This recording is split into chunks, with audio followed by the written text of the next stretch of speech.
Hello, and welcome back to Follow Me. I'm Susie Verdini, your host. And as always, I'm so grateful to have you here. In today's episode, we're continuing our journey through the book of Genesis, this time diving into chapters 12 through 50. Using research gathered with NotebookLM, this episode explores the lives of Abraham, Isaac, Jacob, and Joseph. Stories filled with faith, promises, struggles, and redemption. These chapters show us how God's covenant unfolds and how his plan of salvation begins to take shape through his people. So, whether you're familiar with these stories or hearing them with fresh ears, I invite you to listen closely and reflect on how they connect to our faith today. Let's dive in. All right, let's jump into our deep dive today, Genesis chapters 12 through 50. You might be thinking, okay, ancient stories, cool, but how do they connect to my life in 2025 and to following Jesus? Right. That's our mission. We're going to find out. Yeah. You've given us a stack of sources, everything from like YouTube summary videos to some really in-depth analyses, and we're going to pull out the good stuff for you. Absolutely. Yeah. And it's interesting just looking at Genesis 12 to 50. It's really like a bridge. Genesis 1 through 11. That's all of humanity, right? Creation, the fall, Noah's Ark, like the big overview.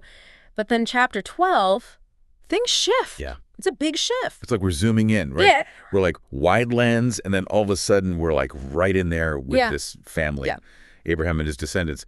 So what makes this family so important, and why should we care about them today? That's the million-dollar question, isn't it? I think the answer lies in God's covenant with Abraham. And it's not just a promise, it's a binding agreement. And it really sets the stage for the entire biblical narrative. So God promises to make Abraham into a great nation, to give his descendants the land of Canaan, and get this, to bless all the families of the earth through him. Okay, wow. That's a huge promise. It is. It's like, I'm going to use you, Abraham, to bless the whole world. Talk about a legacy. Absolutely. What does that kind of radical faith look like in our lives? I mean, how can we even grasp that living in 2025? Well, it is radical. Yeah. I mean, imagine you're Abraham living in a world where power and security are tied to land and descendants. Right. And God promises you descendants as numerous as the stars. Yeah. Even though you and your wife are way past childbearing age. Yeah. Talk about a test of faith. Right. It's easy to read those stories and think, oh, that's nice. God keeps his promises. Yeah. But the reality is, like, Abraham had to overcome so much. Like, societal pressures, probably his own doubts. I mean, we're wired for instant gratification, right? Absolutely, yeah. So, I mean, his trust in something that's going to take generations to unfold it's mind-blowing. It really is. And it's like looking in a mirror, isn't it? I mean, we all struggle with trusting God's timing and promises, especially when they seem impossible. For sure. But Abraham's story reminds us that true faith is about clinging to God's word, even when we can't see the full picture. Yeah. And it's a reminder to step out in faith and let God work in his own way and his own time. So we've got this epic promise, right, that kind of sets the stage for the whole Bible. Right. This incredible example of unwavering faith. But let's be honest. Yeah. These patriarchs, these guys carrying this world-changing promise, they weren't exactly perfect, were they? It's like they're starring in their own like ancient reality show filled with drama and plot twists. Way more interesting than anything on TV. And I think that's what makes these stories so relatable. I mean, even thousands of years later. Okay, so spill the tea. What kind of mess-ups are we talking about? Give us the juicy details. Okay, so take Abraham, for example. He is called the father of faith. Right. Yet he lies about his wife, Sarah, not once but twice, putting her in danger to protect himself. I mean, talk about a contradiction. Right. And it's like he's saying, I trust you, God, but just in case, I'm going to handle this myself. Oh. That's not exactly what I'd call a shining example of faith. Yeah. So, I mean, does that make you wonder, is it even possible to be a good guy in the biblical sense? Yeah. Where does grace fit into all of this human imperfection? Yes, the beauty of it. Yeah. Even when Abraham stumbles, even when he takes matters into his own hands, God remains faithful to his promise. Yeah. And it's a powerful reminder that God's grace is bigger than our failures. Yeah. He sees our potential even when we can't see it ourselves, and he can still work through us despite our imperfections. Right. It's an amazing message of hope for us today. Absolutely. It's like God saying, I'm not looking for perfection. I'm looking for your heart. Yeah. And even when you mess up, I'm still here for you. And that's seriously encouraging. Speaking of messing up, let's talk about Jacob. Oh, yeah. Right?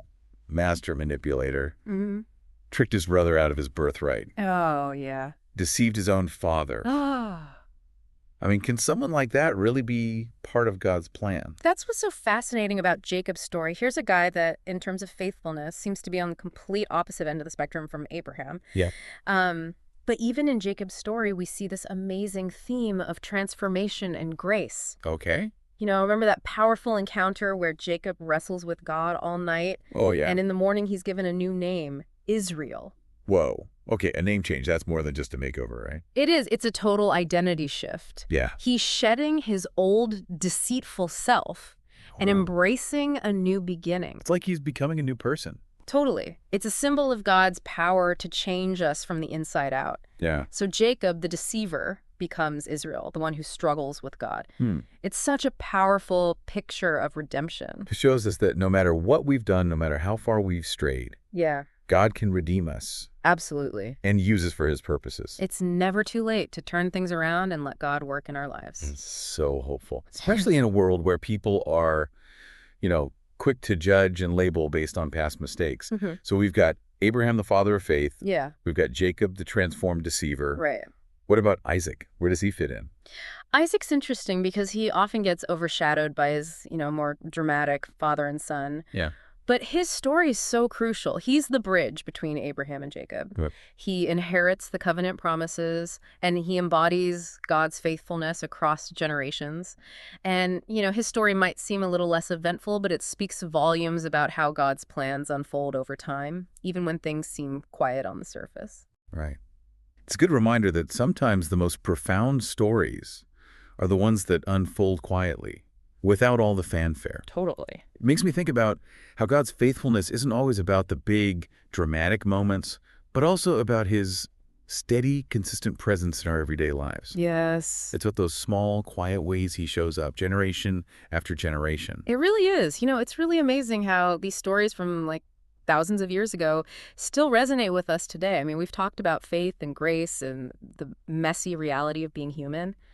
But how does this all connect to following Jesus in 2025? That's what we need to unpack now. Yeah, you're right. The connection to Jesus feels crucial. We've been diving deep into these patriarchs. But how do their stories illuminate the path for those of us who are trying to walk with Jesus today? Well, let's start with that incredible faith of Abraham.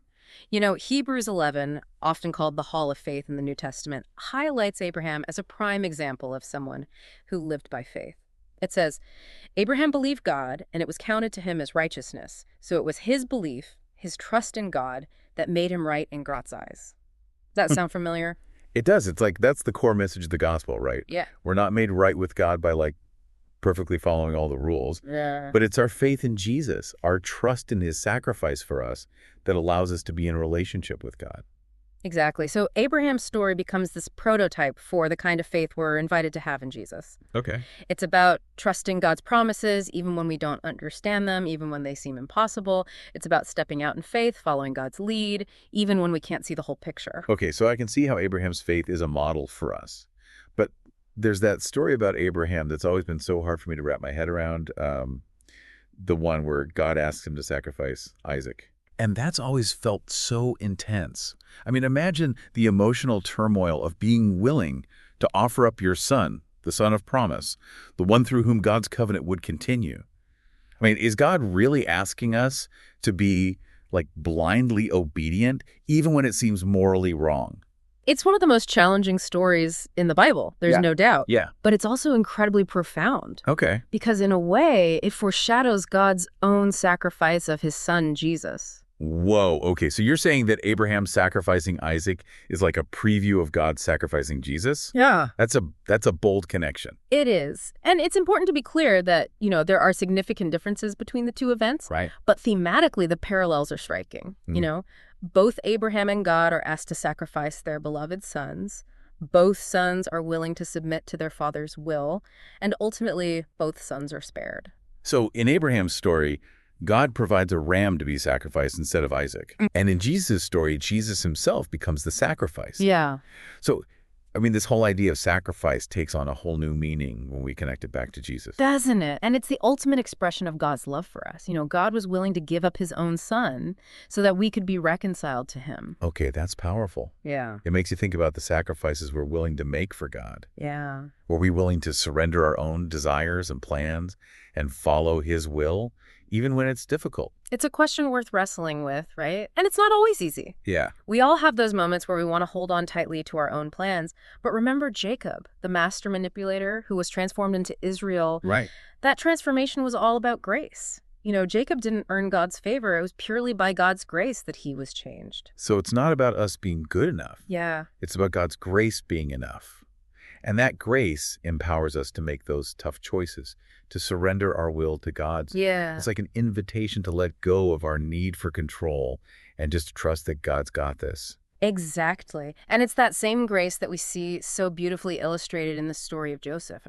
Betrayed by his brothers, sold into slavery, falsely accused, thrown into prison. But through it all, God was with him. And in the end, Joseph forgives his brothers. He doesn't hold on to bitterness or resentment. Right. He recognizes that God used even their evil actions for good.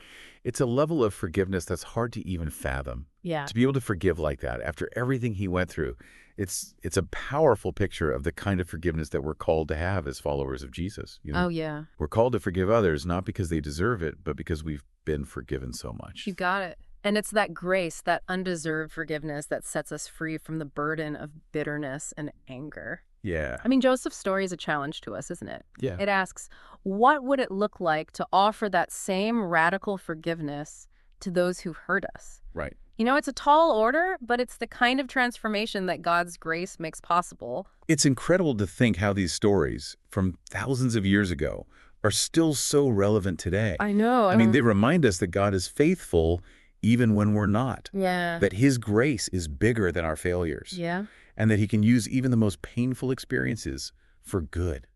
These stories aren't just ancient history. Oh. They're packed with timeless truths that can transform our lives. They offer us guidance and encouragement and hope for our own journeys of faith. It's like we're uncovering a treasure map, and the X marks the spot where those ancient stories intersect with our lives today. It is. And at the center of it all, Jesus. You said it. And that's exactly where we're headed next. In our final segment, we'll dive into the mind-blowing connection between the patriarchs and Jesus, exploring how he is the ultimate fulfillment of God's promises. Okay. Get ready. It's about to get epic. All right, I'm ready for the grand finale. Let's do it. We've journeyed through the lives of these patriarchs. We've unpacked their triumphs and their flaws, and we've glimpsed how their stories echo in our lives today. Now, let's connect all the dots and see how everything points to Jesus. It's like we've been assembling a giant jigsaw puzzle, and now we're about to put the final piece in place. Remember that covenant God made with Abraham, promising to bless all nations through him. That promise reverberates throughout the entire Bible. Okay. It's picked up by the prophets, woven into the poetry and songs. It's this constant thread pointing towards a future hope. It's like God set this huge plan in motion way back then, and it's been unfolding ever since, right? Yeah. And all those seemingly isolated stories from Genesis are actually part of this much bigger narrative that culminates in Jesus. Exactly. The later prophets and poets even started connecting this promise to a coming Messiah, a king who would rule with justice and peace, bringing God's blessing to all nations. Like they were sensing this grand crescendo was approaching. So the stage is set. God's promised a blessing, a rescuer, a king, and then Jesus arrives on the scene. And the New Testament makes it clear that Jesus is the fulfillment of that ancient promise. Yeah. He is the descendant of Abraham, through whom all nations are blessed. I know. It's mind-blowing, isn't it? This one covenant with Abraham made thousands of years ago points directly to Jesus. Yeah. And when we look at the life of Jesus, we see those themes of faith, obedience, grace, and God's sovereignty that we've been talking about played out in the most incredible ways. Okay, I need some examples. How does Jesus reflect those themes? Okay, sure. Think about it. Jesus is the ultimate example of faith. He completely trusted his Father, even when it meant facing unimaginable suffering and death on the cross. Right, he surrendered to God's will, even when it led him to the most painful experience imaginable. It's like that radical trust we saw in Abraham, but amplified to a whole new level. Absolutely. And his obedience to his Father's plan is what opened the door for our salvation. Through his death and resurrection, we are reconciled to God and offered new life. It's like this incredible ripple effect. Yeah. Abraham's faith, then Jesus' perfect obedience, and then this outpouring of grace that flows to all of us who choose to follow him. Precisely. And speaking of grace, think about how Jesus embodied God's grace in the most radical way imaginable. He forgave his enemies, even those who were nailing him to the cross. That's the kind of forgiveness that's hard to even comprehend. It makes my small attempts at forgiveness seem so insignificant. I know, it's truly extraordinary. And it reminds us that we're called to extend that same kind of grace to others, no matter what they've done to us. It's like Jesus is saying, look what I've done for you, now go and do the same for others. Okay, that's a challenging call. Hey. But it's also so freeing to think about releasing ourselves from the burden of bitterness and resentment. It's like choosing to break those chains that bind us to the past. And what about God's sovereignty? Even though Jesus suffered and died, it wasn't a defeat, God was in control the whole time, working through even the most horrific events to bring about his ultimate plan of redemption. It's like Joseph's story, right? Yeah. What his brothers meant for evil, God meant for good. Exactly. And in the same way, God used Jesus' death and resurrection to defeat sin and death, offering us the incredible gifts of victory and hope. This has been such an eye-opening deep dive. I know, right? It's like all the pieces of the puzzle have finally come together, and the picture is clearer than ever before. We started with these ancient stories, and now we're seeing how they connect to our lives and to following Jesus in a way that's both profound and practical. It is amazing, isn't it? And it all comes back to this one central figure, Jesus. He is the key that unlocks the meaning of the entire Bible. He is the fulfillment of God's promises, the culmination of his plan for humanity. So if we want to understand the Bible, if we want to follow God, we have to start with Jesus. He is the starting point, the center, and the ultimate goal of our journey of faith. Beautifully said. He is the way, the truth, and the life. And through him, we can experience the fullness of God's love, grace, and redemption. Listener, thank you for taking this deep dive with us. We hope you've discovered something new, gained a fresh perspective, and maybe even been challenged to look at your own life and faith in a new light. Remember, these stories are not just ancient history. They're living, breathing words that have the power to transform us today. Keep exploring, keep asking questions, and keep following Jesus.